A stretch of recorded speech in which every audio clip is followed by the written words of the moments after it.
Hello friend, સ્વાગત છે તમારું રસોઈની મહેકમાં। આજે હું લાવી છું તમારા માટે એકદમ હળવી અને સ્વાદિષ્ટ વાનગી। આ વાનગી બનાવવી સરળ છે અને ઘરે રહેલ સામગ્રીમાંથી આ ઢોકળા બની જશે। તો ચાલો જોઈ લઈએ આ ઢોકળા કેવી રીતે બનાવવા।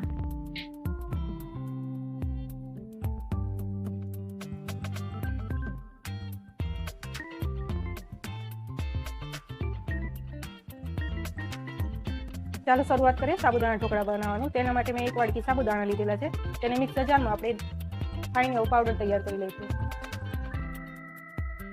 તેને આપણે એક વાસણમાં કાઢી લઈશું। હવે 1 વાડકી આપણે મોરૈયો લઈશું। તેને આપણે થોડું દરદરું વાટી લઈશું અને સાબુદાણા પાવડર ભેગું આપણે મિક્સ કરી લઈશું।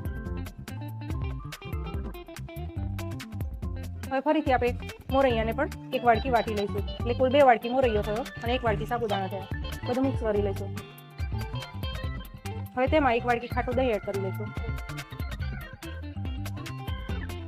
હવે ટેસ્ટ મુજબ આપણે મીઠું એડ કરી લઈશું। 1 ચમચી આપણે આદુ મરચાંની પેસ્ટ એડ કરી લઈશું અને મિક્સ કરી લઈશું।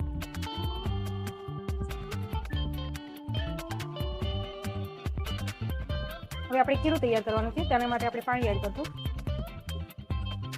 અને ખીરું તૈયાર કરી લઈશું।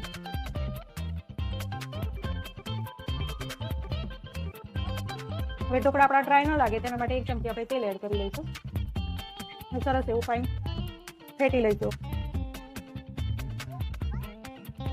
હવે 15 મિનિટ આપણે રેસ્ટ આપીશું।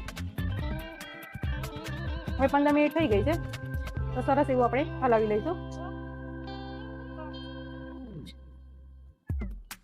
તેમાં આપણે ખાવાનો સોડા એડ કરશું અને તેના ઉપર આપણે લીંબુનો રસ થોડો એડ કરી લઈશું અને સરસ એવું આપણે ફેટી લઈશું।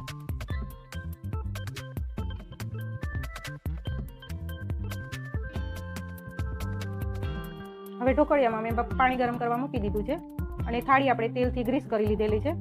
આપણે ઢોકળિયામાં મૂકીને આપણે ખીરું એડ કરી લઈશું। તેમાં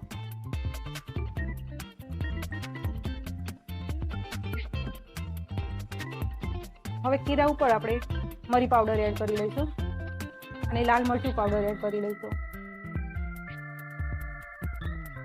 હવે ઢાંકણ ઢાંકીને આપણે 15 થી 20 મિનિટ માટે રેસ્ટ આપીશું। હવે આપણે ઢોકળાને જોઈ લઈએ। ચપ્પાની મદદથી આપણે જોઈ લઈએ કે ઢોકળા આપણા સરસ બનીને તૈયાર થઈ ગયા છે। તો આપણે થાળીને ઠંડી કરવા દઈશું અને ઠંડી થઈ જાય પછી તેના પીસ કરી લઈશું। તમે તમારી જરૂરિયાત મુજબ પીસ કરી શકો છો। હવે આપણે વઘાર કરશું। વઘારમાં આપણે જીરું એડ કરશું, તેમાં તલ થોડા લઈશું,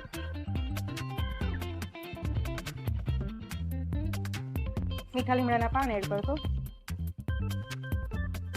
અને થોડા લીલા મરચાં એડ કરી લઈશું।